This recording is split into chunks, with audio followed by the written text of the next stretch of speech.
Right, what's going on, you guys? Nick here with Nick Strength and Power. I've got a couple of interesting stories for you guys today. The first story that I've got for you guys today, the latest health update on Ronnie Coleman. So his family says at this time, Ronnie's overall condition remains serious but stable with continued signs of gradual recovery. His medical team is still actively working to identify the source of the infection, which can take several days to confirm through the testing. During a recent round of evaluations, doctors identified an additional underlying health matter that will require a surgical procedure. The procedure is expected to take place in these coming days, and medical team is confident in their approach as part of Ronnie's broader care plan. We remain hopeful and encouraged by Ronnie's resilience, and we are deeply grateful for the outpouring of support from around the world. Please continue to keep Ronnie in your thoughts and prayers as we await the next stages of his recovery.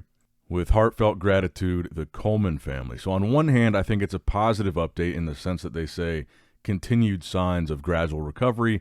On the other hand, he does have another underlying health issue, which they don't specify here, that he will be getting surgery for in the next couple of days. So it seems like Ronnie's journey to a full or partial recovery is going to be kind of a long road here. And what I'm hoping for is that in the near future, we get an update directly from Ronnie himself where he's awake, conscious, talking to the camera, giving us an update, and he's able to do that on his own. Hopefully that's going to be the case sometime soon. Now, they did say the surgery is going to be in a couple of days, so I'm assuming probably not going to hear anything directly from Ronnie this week or maybe next week if the surgery is this week, depending on what it is. But I would just say definitely keep Ronnie in your thoughts and your prayers because it seems like he's definitely not fully out of the woods yet. Now, next up in the news, Big Ramy stirring up another big day of conversation potentially about him making a comeback this year in 2025, or at least making a comeback in general.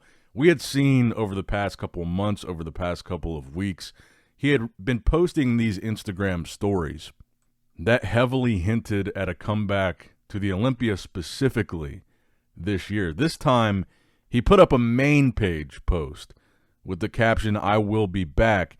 However, I think one of the details that a lot of people overlooked here was the fact that it's a picture of him from the Arnold Classic.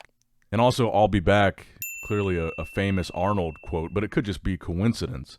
But he was reposting more stories today of like people reacting to this post about him getting another Olympia title.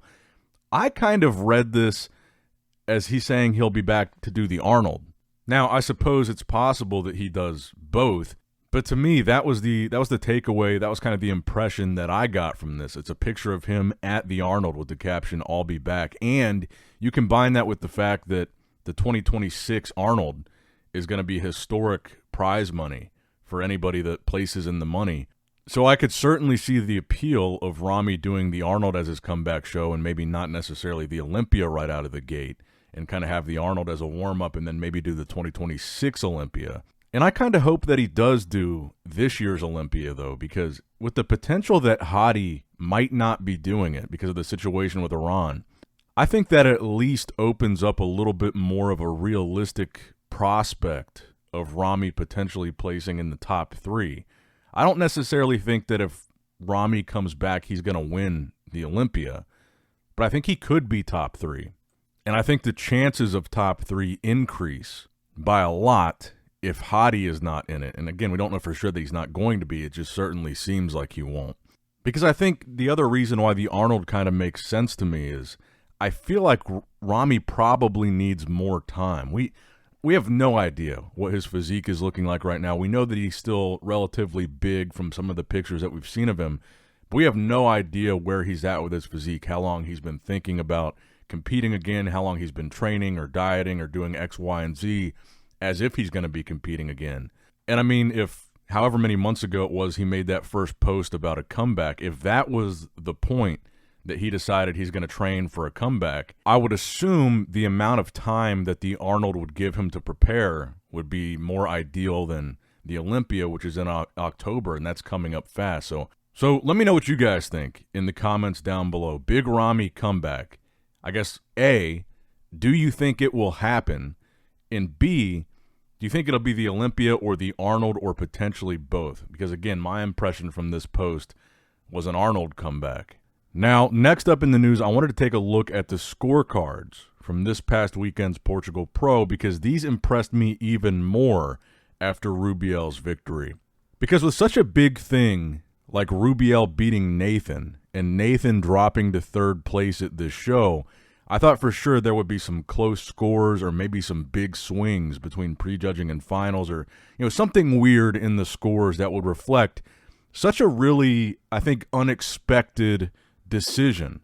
And what impressed me about this is Rubiel won unanimously, prejudging and finals, with a score of 3.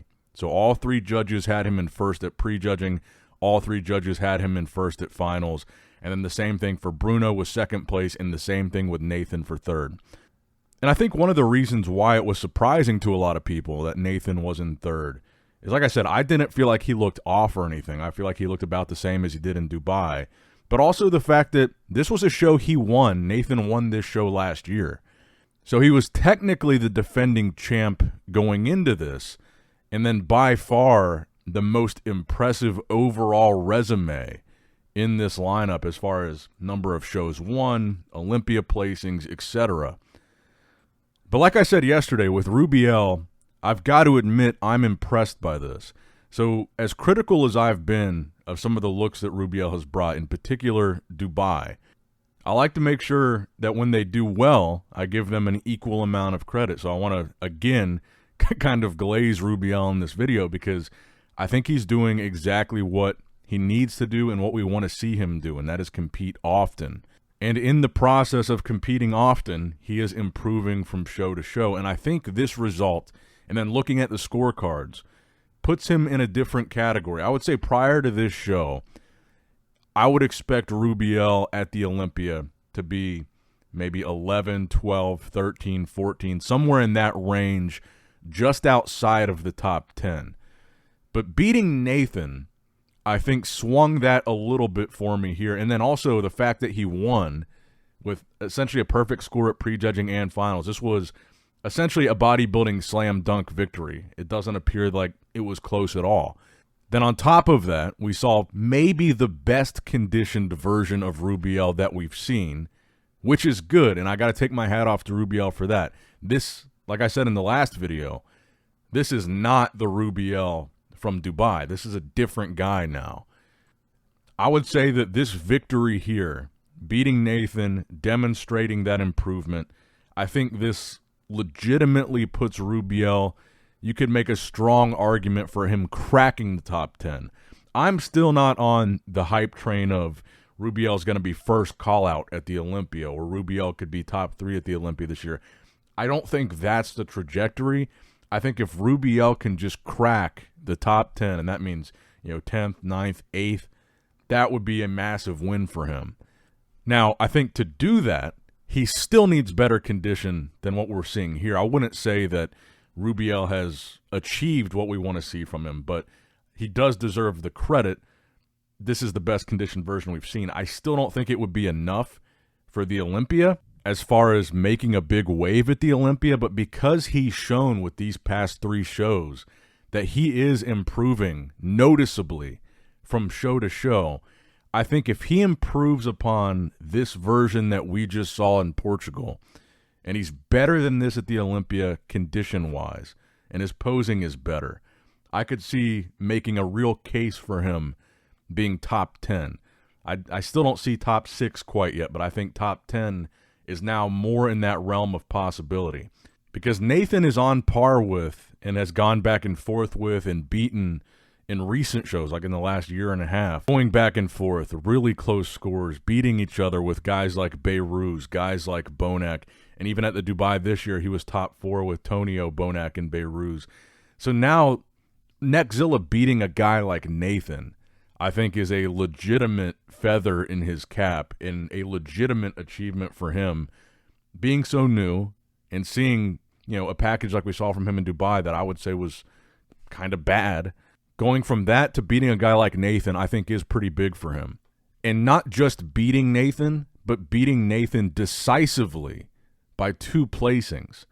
I think that puts him in a conversation where if you had a call-out at the Olympia, with guys like Bonac, with guys like Tonio, if Beirut somehow makes it with guys like Beirut, I think you would be talking about a second call-out at the worst if you're talking about those guys. And I think you can make a strong case now that Rubiel, looking like this, could stand in a call-out with them and maybe beat some of them. And going back to the Big Ramy story, my kind of personal bodybuilding fantasy booking here would be a call-out where we got to see Big Ramy standing next to Rubiel, who comes out on top in that call-out. And then even beyond that, I guess this will be the final story for the video today. This recent physique update from GoodVito 3 months out from the Olympia, which is crazy how fast the bodybuilding year goes every year, that we're already only 3 months away from the O.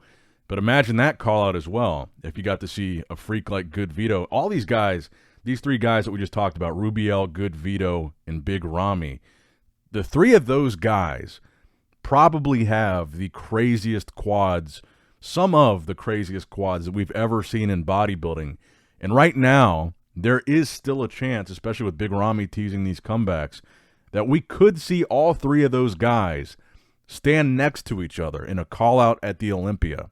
I think if you had a call-out with Big Ramy, Vito, and Rubiel at the Olympia, let's say just those three guys, it would probably be the best lower body call-out that we've probably ever seen in Olympia history, like legitimately.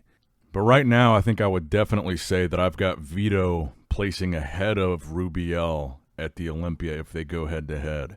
I think Vito has a better shot at top 10 than Rubiel right now, just based on the condition that we've seen him bring. We know that he can come in crazy shape. And when you talk about separation in the quads, Rubiel might have the biggest. When you talk about separation and really big quads, it doesn't get much crazier than Vito. But that's going to wrap it up for the video today, guys. I hope you did, in fact, enjoy it. Make sure you like the video, subscribe to the channel, click that bell notification icon if you have not already. And as always, I love you guys, appreciate you guys. Nick Strength and Power, signing out.